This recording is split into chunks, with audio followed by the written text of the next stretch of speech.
Minha saudação especial com a graça e a paz do nosso Senhor Jesus Cristo, amada igreja. Amém. Podeis vos assentar, se posso, pastor Adilson, me corrige qualquer coisa aqui, tá? Minha saudação especial, querido pastor, um privilégio, aqui na Assembleia de Deus, de Campinas, não sei se é assim que vocês dizem, de Campinas, pelo menos é assim que eu ouço, e obrigado por me abrir a oportunidade do púlpito, e eu espero com responsabilidade exercer essa confiança que o Senhor depositou em mim aqui. Minha saudação especial, pastor. Privilégio estar convosco, com a sua amada igreja, querido pastor, esqueci o nome do irmão, pastor Valdemar, é o vice-presidente aqui da igreja. Saudação especial aos pastores em liderança, pastor Samuel, que tem uma história bonita com essa igreja, desde a sua idealização aqui do templo, construção, privilégio, meu irmão Vanderlan, nosso senador por Goiás, meu querido irmão João Campos, nosso deputado, em seu nome do Glaustinho, permita cumprimentar os demais deputados aqui presentes, saudação também aos deputados estaduais, querido pastor Samuel, privilégio revê-lo, viu? Nosso recém-concorrente ao governo do estado, Mendanha, parabéns, que Deus o abençoe, privilégio tê-lo aqui também, nosso querido irmão Augusto Ventura, uma saudação especial às esposas, todos os pastores, liderança da igreja, e minha saudação a você, especial, minha irmã e meu irmão. Obrigado, muito bom conhecê-los, muito bom estar junto com vocês. Me perdoem uma saudação ainda mais especial àquelas irmãs de oração. Eu tenho certeza, tanto oraram também por mim, naquela caminhada, nas noites, nas madrugadas, nas manhãs. Como é bom saber que a igreja é sustentada por irmãs tão valorosas que são as nossas irmãs de oração. Saibam que muito do agir de Deus no nosso país, na vida da igreja, na vida das famílias da igreja, vem de vocês. Nós precisamos, os pastores precisam, a liderança precisa, e a igreja que ora é uma igreja viva, e eu sei que aqui existem muitos joelhos calejados, e que Deus abençoe vocês de modo especial. Na minha caminhada, muitas noites alongadas, me alegrava saber que irmãs estavam orando por esse país, e tenho certeza que vocês estavam orando, não só por mim, porque um dos grandes erros dos homens é acharem que a história e a obra de Deus gira em torno de nós. Nós somos instrumentos nas mãos de Deus. Eu queria meditar um pouco na palavra de Deus com vocês, à luz dessa perspectiva, convidá-lo a abrir a Bíblia lá em Jeremias capítulo 1, a partir do verso de número 4, o chamado de Deus a Jeremias. Jovem, leia esse texto comigo, se lembrando que essa também é a sua história. É assim que Deus age nas nossas vidas. Jeremias capítulo 1, a partir do verso 4. Assim veio a minha palavra do Senhor, dizendo: antes que eu te formasse no ventre, eu te conheci. Antes que saísses da madre, te santifiquei. As nações te dei por profeta. Então eu disse: ah, Senhor, eis que eu não sei falar, que sou uma criança.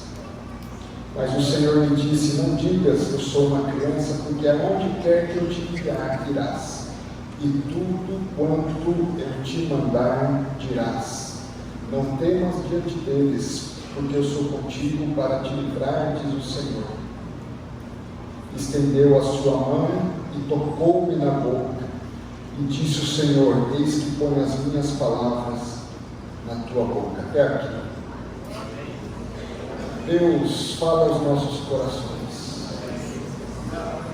não por mim, mas tão somente usa-me, Pai, para que a tua palavra, esta sim, que é poderosa, que é verdadeira, que edifica, que transforma, que restaura, que alimenta, que ela sacie e que ela transforme os nossos corações. Em nome de Jesus. Amém. Meus irmãos e minhas irmãs, aqui estou hoje como pastor. Antes disso, estou aqui como servo de Deus.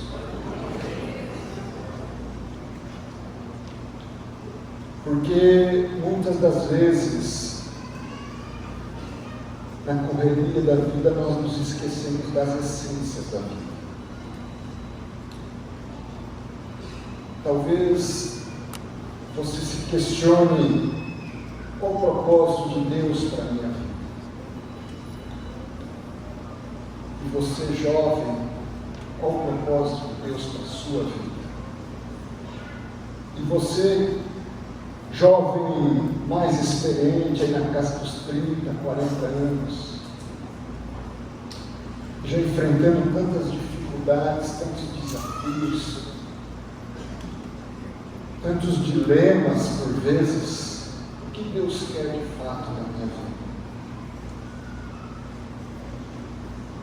E a nossa caminhada, ela nos leva a certas posições ou a certos caminhos que, para quem está olhando de fora, parece que é tudo muito simples. Talvez você imagine a minha vida como uma vida hoje sem dificuldades. O pastor André, ministro do Supremo Tribunal Federal, sofreu aqueles 5 meses, mas o que são 5 meses? E hoje, entre aspas, está com a vida ganha, né? Meus irmãos e minhas irmãs, não é assim que as coisas funcionam. E quando eu leio um texto desse, e eu li esse texto não por acaso, é porque esse texto fala muito ao meu coração. Eis aqui o chamado de Jeremias. Quem somos nós diante de Jeremias? Quem é o André, o José, o Adilson, a Maria, o Vanderlan, a Isaura, Márcia, Janei, nossas pastoras? Quem somos nós? Quem é você que está no filho? Oh Deus maravilhoso! Quem somos nós diante de Jeremias? Quem somos nós diante de Deus? Mas eu queria iniciar essa palavra dizendo o seguinte: antes de seus pais te se conhecerem, antes da fundação do mundo, você era um projeto especial de Deus. Repete comigo aqui: eu sou um projeto especial de Deus. Vocês têm noção disso? Essa palavra não é só para Jeremias, não é só para mim, é para todos nós, ao mesmo tempo para cada um de nós. Deus te criou. Deus te criou de uma forma que Ele te amou.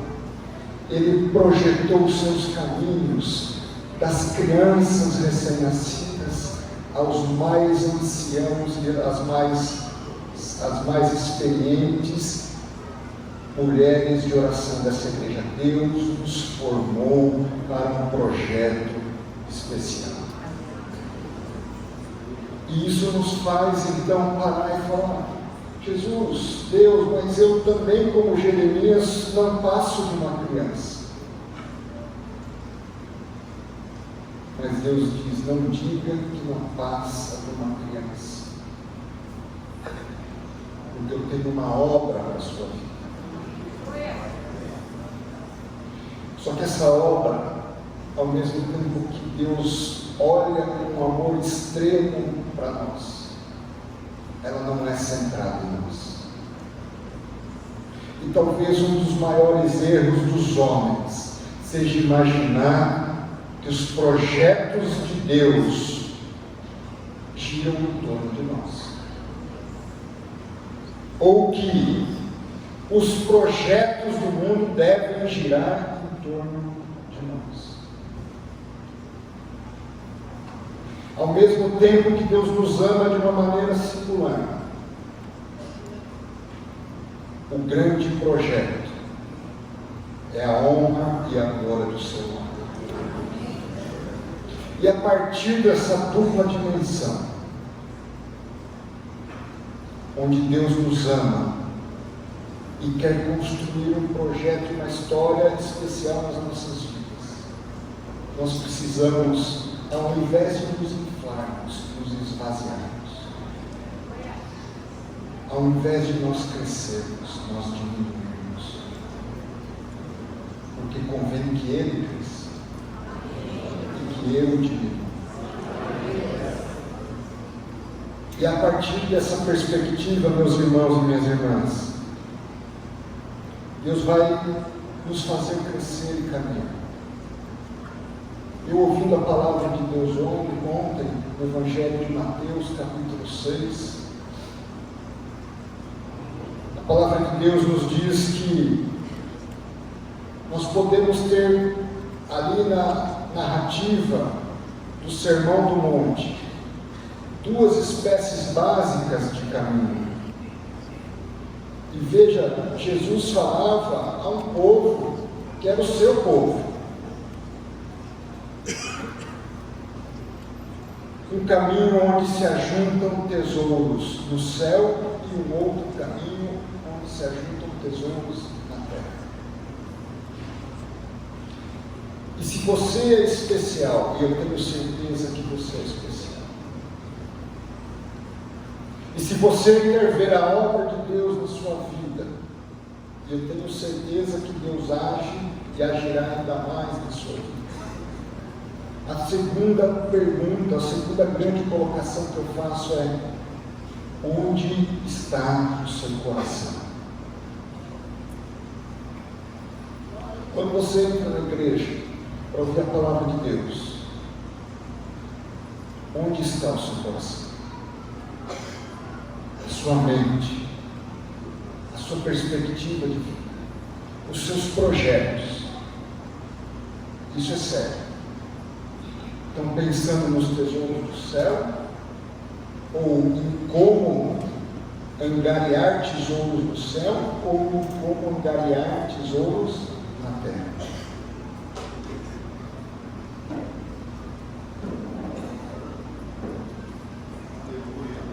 Pare. Hoje talvez seja o dia de você parar e refocar o coração, a mente, os atos, o tempo, tudo que você tem feito na sua vida. E dar um salto de fé.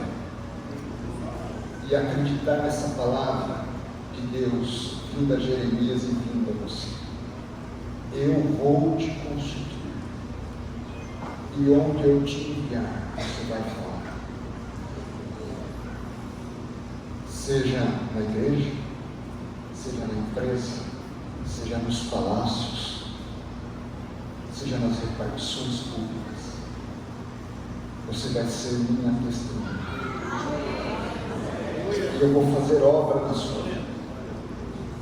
E eu vou transformar a sua realidade e a realidade das pessoas que estiverem perto de você. Meus irmãos e minhas irmãs, meu irmão Vanderlan pediu, pastor André, fale um pouco do teu testemunho. E eu vou falar um pouco desse testemunho. Mas eu queria introduzir esse testemunho com essa palavra. Por quê? Porque quando eu falar alguma coisa relativa a mim, não é pelo meu mérito,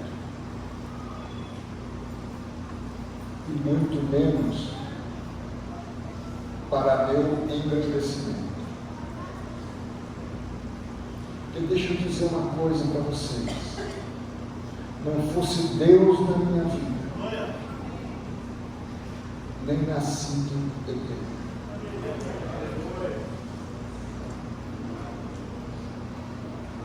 E isso não é brincadeira. Deus interveio em minha história desde a minha concepção.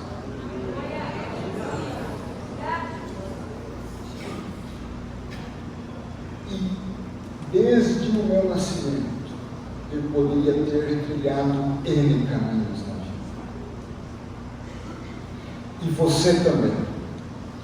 E eu e você diariamente somos confrontados entre dois caminhos. Inúmeros testes, inúmeras questões, inúmeras oportunidades, inúmeras dificuldades. E a grande questão é como nós respondemos a esses testes. Você quer grandes coisas? Você quer que Deus realize grandes coisas? Não despreze os pequenos começos. O sujeito quer começar fazendo a maratona e disputar a Olimpíada. Meu irmão, não é assim. Há 30 anos atrás, eu não estaria preparado em nenhum sentido, juridicamente, psicologicamente, estruturalmente, mentalmente, espiritualmente, para enfrentar os desafios que eu teria pela vida. Mas não se pode desprezar os pequenos começos. Você vai disputar a maratona, mas comece treinando. Vai caminhar no parque, comece a trotar 100 metros, 400 metros. Quer pregar na igreja? Comece a ajudar na limpeza, limpar o banco, desde jovenzinho, desde jovenzinha. Comece a orar, a dar testemunho na escola. Quer pregar nessa linda igreja? Vamos lá, na zona rural, onde talvez não tenha muito pastor, muita pastora, onde falta irmão. Comece os pequenos passos. Meus irmãos, em segundo lugar, além de não desprezar os pequenos começos, Deus diariamente vai te provar. Nenhum homem, nem Jeremias, nem Davi, nem Abraão, nem José, nem Daniel, nem Paulo, nem Pedro, nem Esther, nem Ruth, nem Maria Madalena, nenhuma dessas filhas e filhos de Deus foram o que foram sem testes de integridade em vida.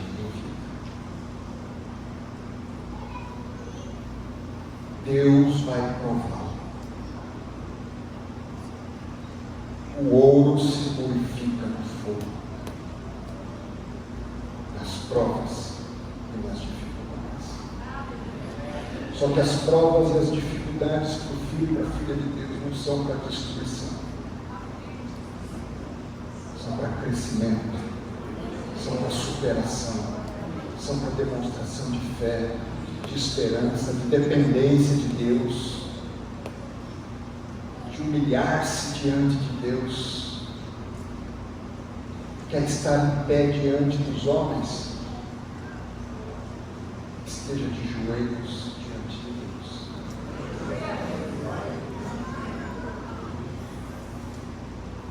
Eu nem o direito ia fazer. Aos 15 anos, procuro meus pais e disse: vou para o seminário. Quero pregar a palavra. Meu pai diz: não, primeiro você vai fazer uma faculdade. Fiz a faculdade, em obediência ao meu pai. Quando termino a faculdade, meu pai já havia falecido, muito jovem. E eu viro para minha mãe, cumprir o que meu pai havia me determinado. Agora eu vou para o seminário. Minha mãe: não, você não vai para o seminário. Primeiro você vai ter um emprego, e desse emprego tirar o sustento suficiente para ter uma família. Quis desobedecer. Eu já tinha cumprido. Mas o pastor que me acompanhava disse: goste você ou não, sua mãe é autoridade constituída por Deus sobre a sua vida. Ou você ora para Deus mudar o coração da sua mãe, ou cumpra o que sua mãe colocou. Entre o momento que eu decidi ir para o seminário, 1987, isso já era 1994. Então eu vou fazer concurso público. Fui advogado da Petrobras. E quantas vezes eu dizia: acho que eu não faço mais seminário. Fui morar no Rio de Janeiro.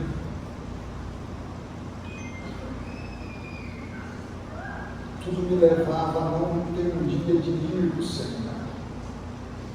Até que Deus faz um milagre na minha vida e eu passo na Advocacia Geral da União.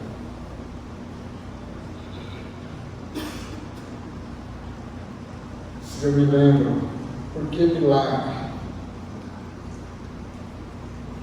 Milagre porque eu me recordo que fiz a inscrição no concurso e não tive tempo para estudar, porque trabalhava demais como advogado da Petrobras à época. E no dia anterior ao concurso, um sábado à noite, o concurso seria no domingo. Eu estava intimamente decidido a não fazer o concurso, porque não havia estudado. Então um amigo que morava comigo me pergunta: até você vai fazer o concurso? Eu disse: eu acho que eu não vou porque eu não estudei. Ele: não vai mesmo, porque você não vai passar. Vocês não têm uns amigos assim? Eu adoro esses amigos. Porque quando eles falam isso, aí eu falei: não, agora eu vou. O concurso da Petrobras foi a mesma coisa. Quando eu estava na Avenida Paulista, uma fila que virava para o quarteirão do Banco do Brasil. Eu e um outro amigo. E já estávamos ali umas 2 horas. E ele, era meio-dia mais ou menos, aquele sol na cabeça. Ele: André, eu não vou ficar mais não. Ele: não vou, acho que eu vou ficar. Vai ficar aqui porque você não vai passar mesmo? Aí eu fiquei e ele foi. Eu passei. Esse gagueou, domingo, amanheci com uma enxaqueca, tomei 5 comprimidos, sem estudar e com dor de cabeça. Passei na primeira fase. Meu amigo, primeira fase é sorte.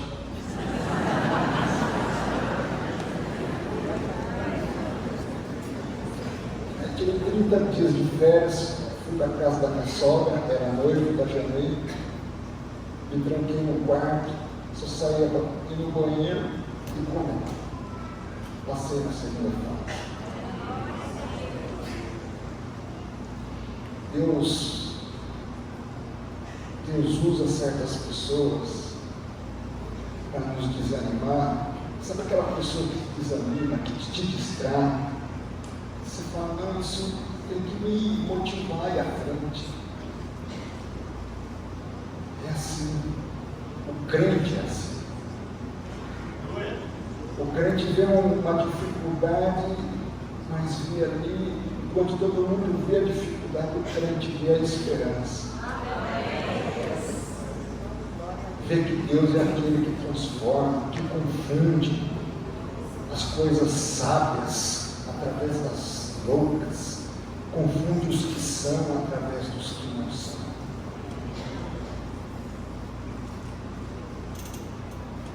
Dia 7 de fevereiro de 2000, 13 anos depois, eu assumo na Advocacia Geral da União em Londrina e me matriculo no Seminário Teológico. 13 anos esperando. Ali nascem meus filhos e eu imaginava, vou me aposentar em Londrina, uma cidade maravilhosa, qualidade de vida. Me formei, fui ordenado, começando o ministério, construindo uma igreja. Fui fazer um curso em Brasília, fui conhecer Brasília.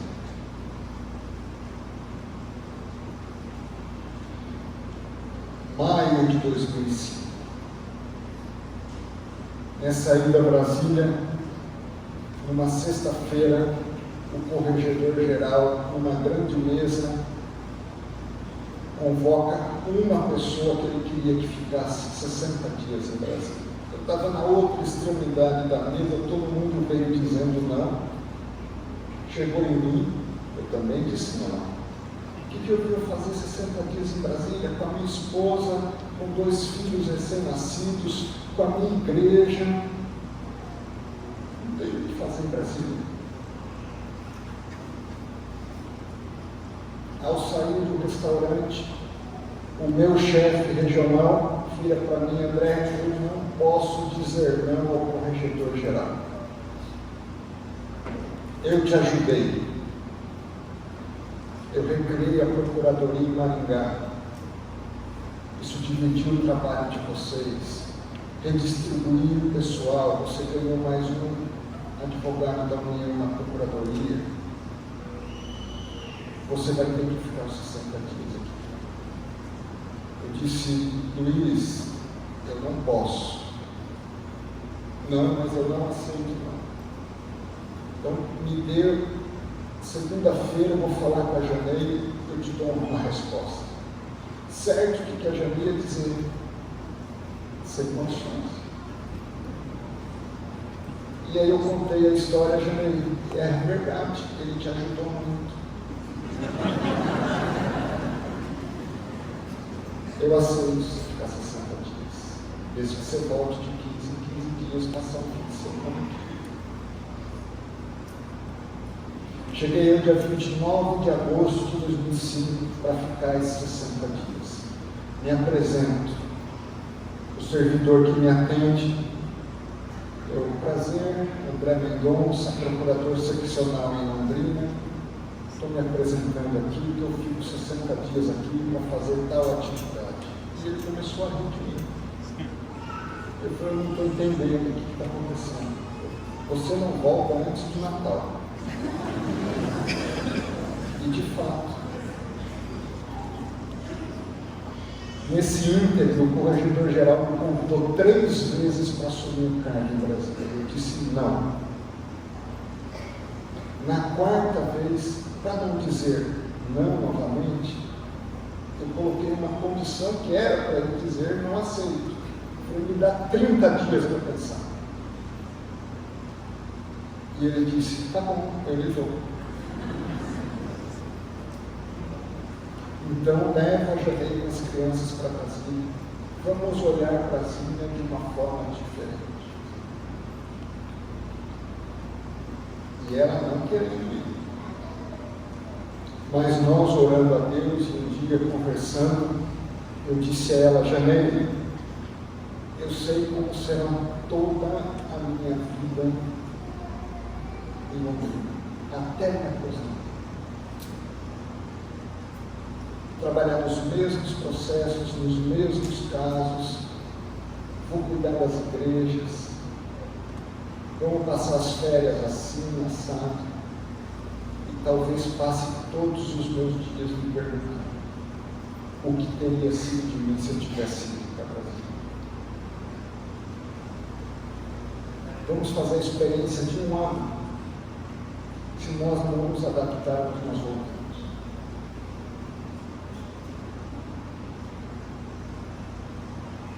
Estou em Brasília com a Janeiro desde 2006. Nunca mais saímos, salvo em 2 ocasiões.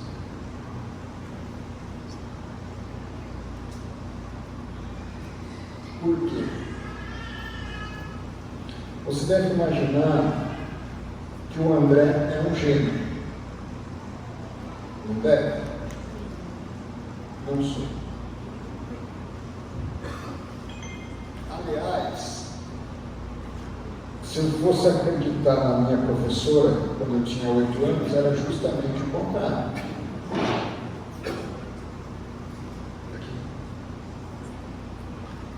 Se eu vim de uma cidade chamada Miracatu, que você certamente não conhece,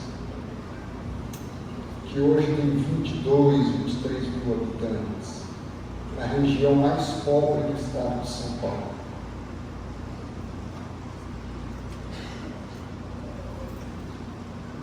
Em 1980, eu me mudo para Itanhaém, que talvez você conheça, no litoral de São Paulo.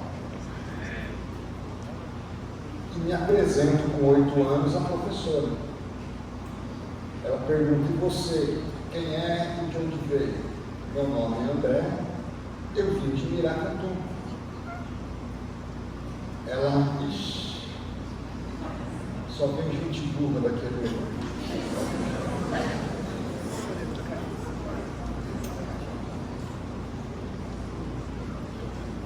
Então, a minha origem não é de gêneros, é de um local onde vem gente justamente oposta a isso. Mas eu fui aprender um tempo depois que um certo menino também foi criticado pelo local de onde vinha. Vocês já viram que coisa boa de Nazaré?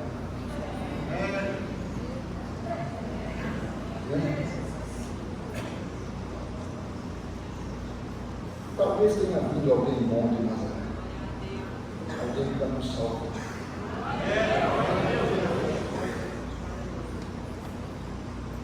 Mas esse menino foi superando os desafios da vida, um a um. E seu trabalho começou a ganhar algum destaque na Advocacia Geral da União. Até que em 2008 o convidaram para ser diretor de um dos maiores departamentos da Advocacia Geral da União, que além de uma atribuição extensa, tinha um grande desafio. Era uma área muito criticada na imprensa, na Advocacia Geral da União, porque, dentre outras atividades, tinha que cobrar dívidas ou condenações de pessoas cuja acusação pairava corrupção, ou condenações do TCU, ou ações de improbidade. E a AGU, à época, arrecadava 1% do que cobrava. E assim como eu tive aquela professora, eu tive aqueles amigos, eu me lembro que quando eu assumi esse cargo, a fala era: o André aquele padré não vai dar conta. De 2008 a 2011, saímos de 1% para 15%. O que já era um dos melhores indicadores no mundo, tanto que foi referência na ONU, no Departamento de Estado norte-americano, e me gerou em 2011 a conquista do Prêmio Inovare, pelo trabalho de combate ao crime organizado. Ao completar 4 anos dessa atividade, debaixo de oração, nós decidimos pedir exoneração do cargo de direção. Por quê? Pela fé, eu dizia aos colegas, nós precisamos nos preparar a tal ponto para que um dia, quando assumir a presidência da República alguém e quiser olhar para a instituição, vai encontrar pessoas qualificadas para serem advogado-geral do mundo. Isso em 2012. Vamos para a Espanha. Concluo o mestrado. Voltamos em 2013. Em 2015, vamos para os Estados Unidos. Período de pesquisa no doutorado. Em 2016, um professor, almoçando na Espanha com um professor, ele me pergunta, André, o que você vai fazer quando terminar o doutorado? Então eu contarei uma história que contarei agora a vocês. Professor, no ano de 2001, eu tive uma grave crise de saúde. E foi um momento de muita dificuldade para mim.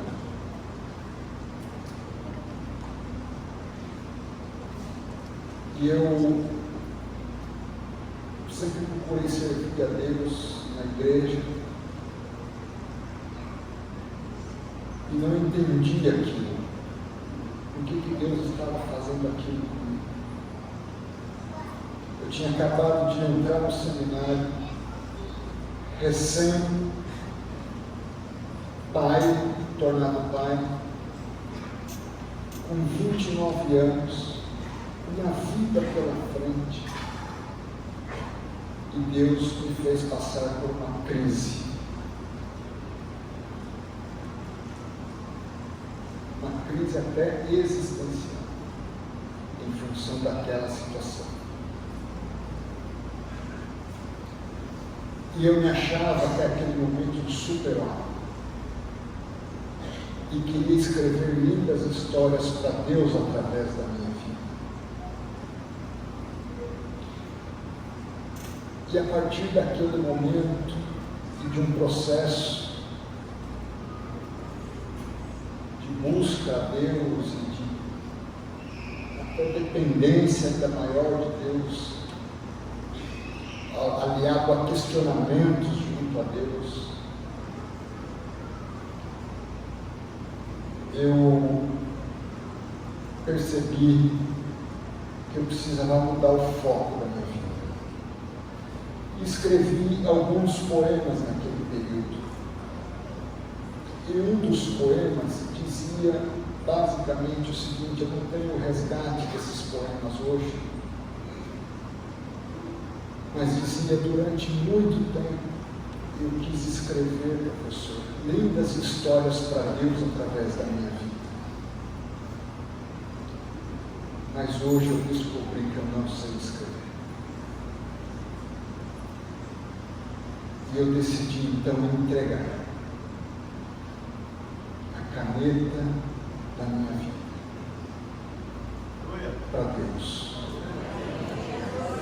Ele sim, que é poeta e escritor por natureza, escrever as mais lindas histórias que ele quiser escrever através da minha vida.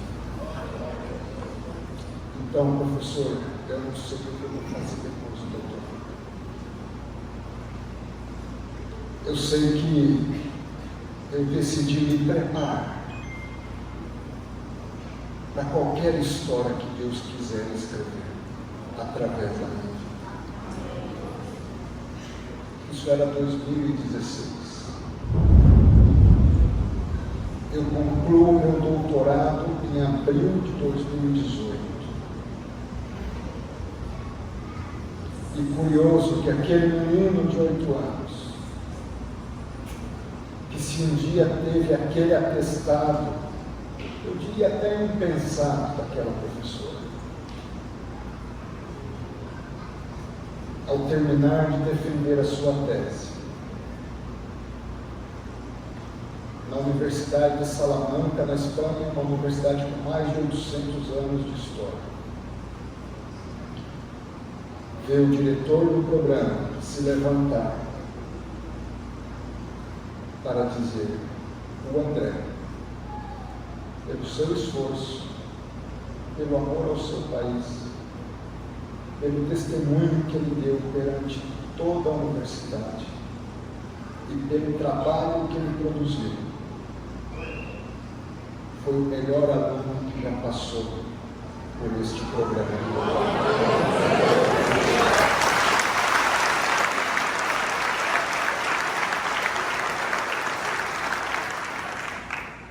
Por isso, meu irmão e minha irmã, não despreze os pequenos coisas. Quando vier uma palavra que te desencoraja, saiba do seguinte: primeiro, que não é de Deus; segundo, que Deus só permitiu que ela fosse dita para que você superasse e ultrapassasse os limites que os homens nos dão.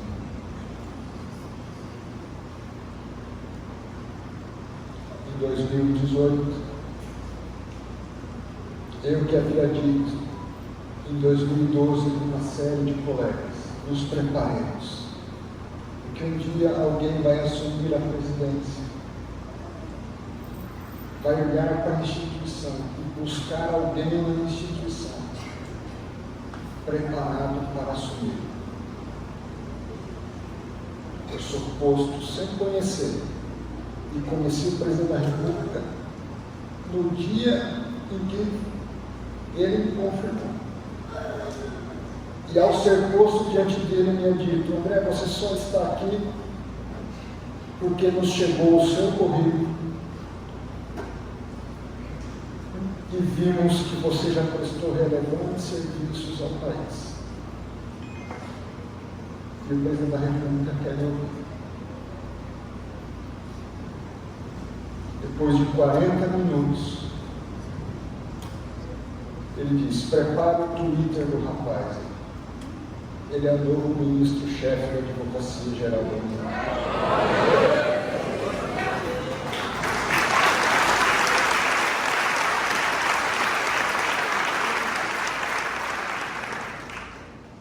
Meu irmão e minha irmã,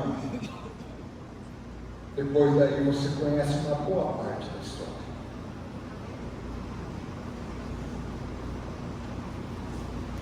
Me tornei ministro da Justiça, vocês sabem muito bem, sem nenhuma programação.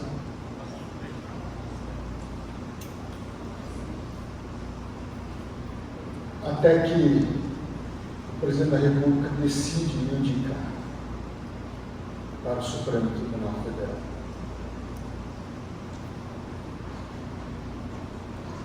Essa história eu queria contar alguns bastidores para vocês. O senador Vanderló acompanhou de perto.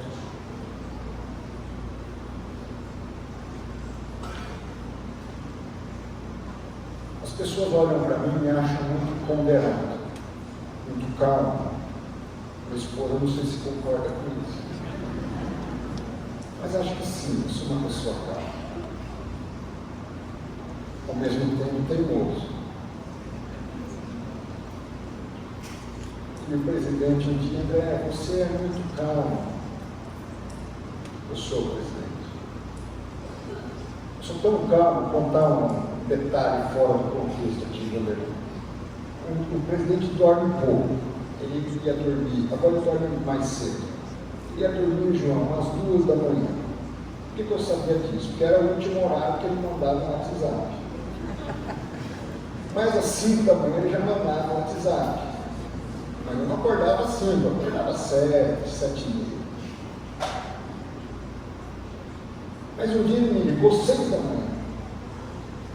Aconteceu alguma coisa. O presidente de condição, eu estava dormindo, saindo na cama, para poder responder, parecendo que estou acordado. Né? Bom dia, presidente. André, ele falou bom dia. André, hoje você não vai pôr panos quentes. Mas o que aconteceu, presidente? Nada, só estou te ligando para dizer que hoje você não vai pôr panos quentes. E desligou. Aí eu falei, aconteceu alguma coisa, né? Vou na internet ver se tinha acontecido alguma coisa aquela madrugada. Dali não tinha nada, vou até ele para recebê-lo no palácio, para saber o que está acontecendo. Mas é isso, eu sempre fui uma pessoa que tentava serenar as coisas. E ele um dia me pergunta, André, vou te indicar. Você está preparado? Estou. Mas você é uma pessoa calma. Você sabe que sua vida vai mudar muito. Eu sei. Mas você vai enfrentar algumas pessoas assim. Eu estou sabendo. Mas você aceita? O senhor quer indicar? A decisão é do senhor. Então, eu vou te indicar. Então, mas pensa bem. Eu falei, presidente, o senhor sabe a diferença do cordeiro no leão? E ele ficou pensando. Eu deixei ele, judiei ele, acho que mais de 1 minuto pensando. Pensa, presidente. E ele não conseguia responder.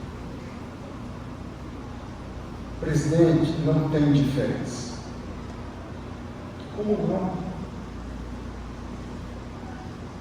O mesmo que é o Cordeiro de Deus é o leão da tribo de Judá.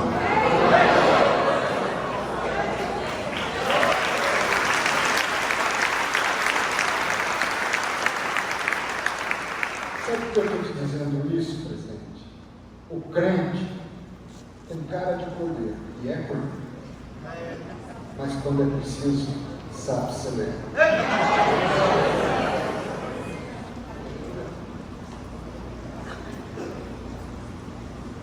E o Vanderlei, nós naquela peregrinação, às vezes ia chorar com o João Campos juntos, né, Vanderlei? Mas um dia, estava muito difícil, eu e o Vanderlei organizamos a ida dos principais líderes da igreja para Brasília. Então estavam todos os principais líderes da igreja evangélica. E eles decidem fazer uma reunião em vários locais, inclusive com o presidente da República. E eu falei, olha, com o presidente eu não vou, porque vocês têm que falar certas coisas, eu não quero influenciar nem de um lado nem de outro. Depois vocês me contam como é que foi. Mas começa a reunião, eu levo o presidente e me manda ir para lá. Chego lá. E o presidente, daquela discussão, as dificuldades, senadores, tal, Sabatino, quando, como. E lá pelas tantas, André, mas você quer continuar? Eu falei, presidente, o senhor é militar, o senhor foi preparado para a guerra. Eu sou crente. Eu fui preparado para a cruz. Crente não tem medo. Crente enfrenta. As armas são diferentes, mas nós não temos medo. Nosso caminho é a cruz de Cristo.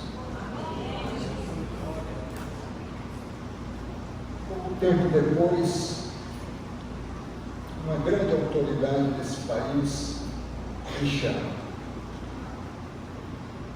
André, houve uma reunião, vários senadores e outras autoridades que me fizeram porta-voz para vir falar com você. Você tem 3 opções. A primeira, você desistir. A segunda, eu ouvindo com atenção e paciência. O presidente vai retirar a sua indicação. A terceira, eles vão te derrotar no Senado. Ouvi pacientemente, então respondi. Sobre a primeira, não teria coragem de entrar em casa e olhar nos olhos dos meus filhos, a quem ensino não desistir daquilo que acredito. Imagine se Jesus tivesse desistido da cruz, porque seria doloroso. Segunda opção, nunca pedi ao presidente da República para me indicar. Ao contrário, todas as vezes que ele falou sobre a possibilidade de me indicar, inclusive aquela em que eu falei do Cordeiro e do Lema, eu disse a ele o seguinte: o senhor não tem obrigação, já lhe sou grato pelas posições para as quais o senhor me nomeou. E terceiro, inclusive meu cargo está hoje à sua disposição. Assim como eu não pedi, não cabe a mim dizer a ele para tirar a minha indicação. Se os senhores quiserem falar com ele sobre isso, fiquem à vontade. Terceira opção, me derrotar no Senado. É do jogo. Vamos ver o que vai dar.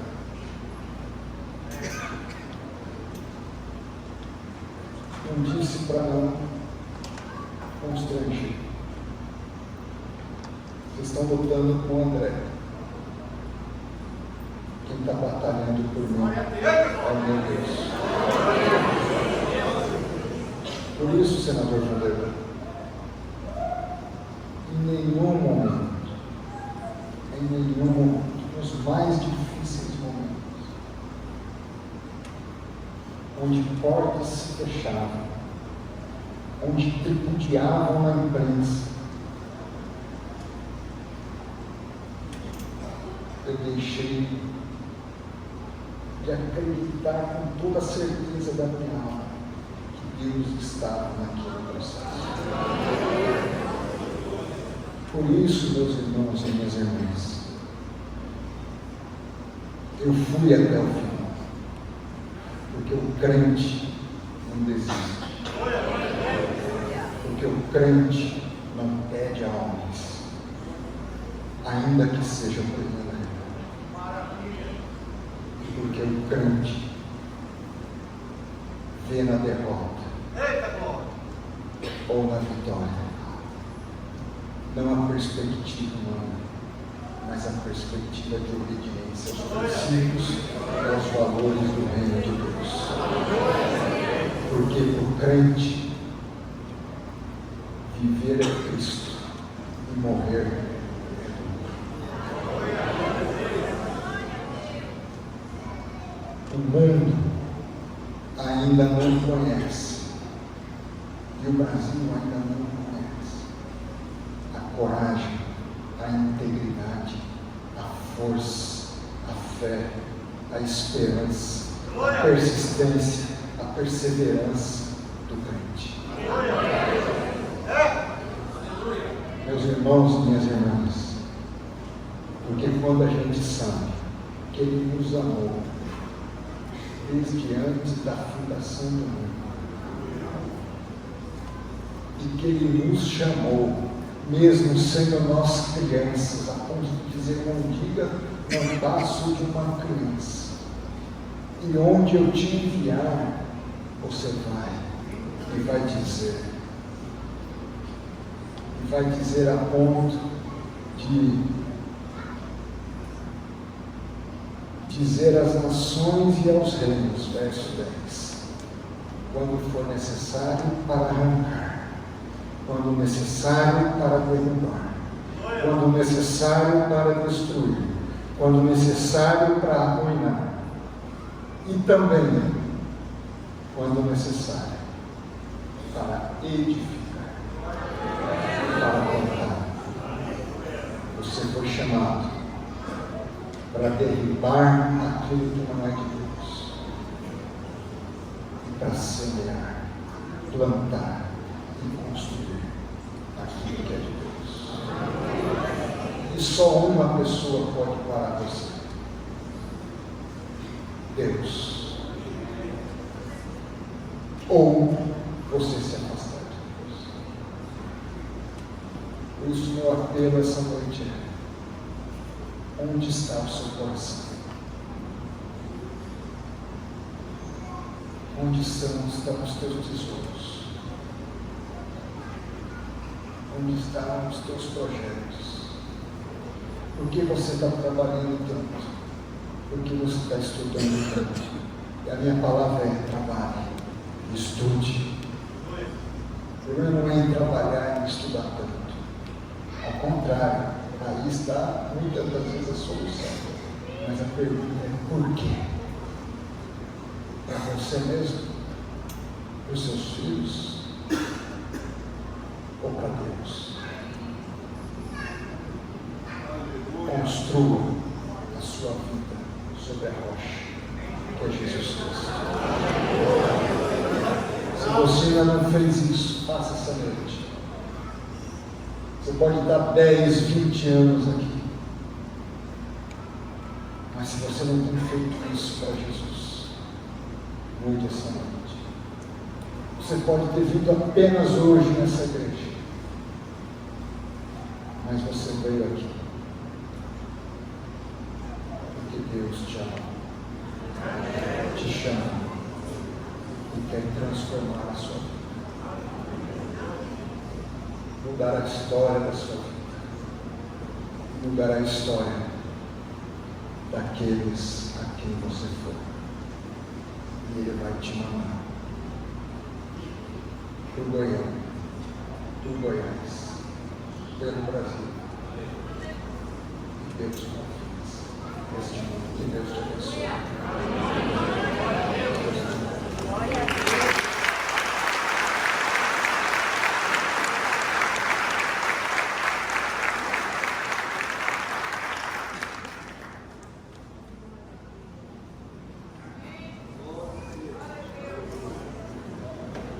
O Senhor fala contigo nessa noite. Saia daqui edificado com essa palavra. Jesus te ama. Jesus te ama.